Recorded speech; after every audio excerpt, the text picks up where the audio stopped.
De quoi parlons-nous ou de quand parlons-nous ce soir? 1944-1945, ah ouais, c'est vieux.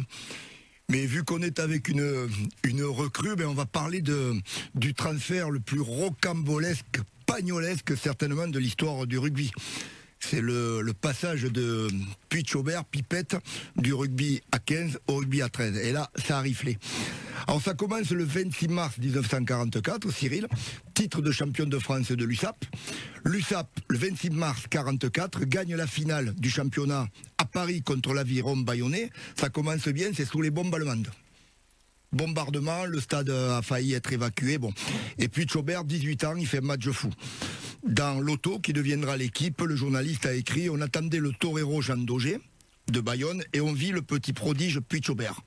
Derrière, le rugby à 13, qui avait été radié par le gouvernement de Vichy, revient dans le concert du sport français. Et là, les dirigeants treizeistes, directement, les dirigeants de Carcassonne, vont recruter Puig-Aubert. Alors, la maman était d'accord, le papa, qui était un supporter de l'USAP inconditionnel, s'y opposait férocement.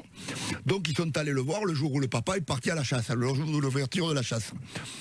À la loose day, sans rien dire à personne, ils l'ont mis dans la voiture, ils lui ont donné 150 000 francs de l'époque, ça équivaut à peu près à 150 000 euros, et il est allé jouer à Carcassonne. Le papa, il revient de la chasse, il va voir son fils jouer à l'USAP, il va au club des Mimosas, là où il y a tous les vieux qui se retrouvent pour parler du match, et là, personne lui parle, ils lui font la gueule, mais qu'est-ce qui se passe, qu'est-ce que vous avez?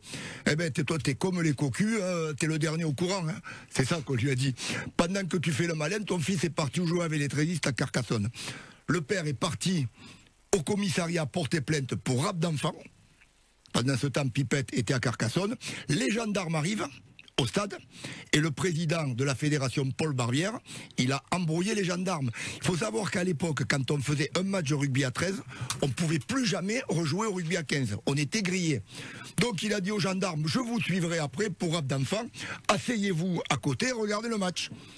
Il a joué, c'était contre Béziers, il a fait un match de fou, il a été grillé au rugby à 15, et ensuite il a fait la carrière qu'on sait en rugby à 13, la tournée de 51, il a été élu champion des champions de l'équipe en 51 alors qu'il n'y a que 2 rugbymen, lui et Lucien Mias, l'aventure commençait.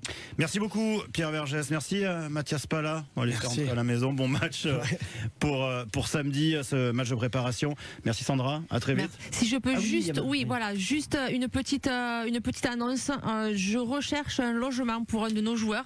Donc c'est vrai que c'est un propriétaire à une maison meublée aux alentours de Perpignan, 3 chambres, qu'il appelle le bureau au 04 68 35 45 30. Merci. Sinon vous appelez à France Bleu Roussillon et on mettra en relation. C'est pas pour Adam, il a tout ce qu'il faut. Merci beaucoup Adam. Merci. À très vite. À bientôt. See you soon. On va pas pouvoir prendre des gros points. Merci à tous et rendez-vous jeudi prochain pour la prochaine émission Dragon. Merci Edith. Merci Cyril Manière, 100% Dragon qui se réécoute sur francebleu.fr.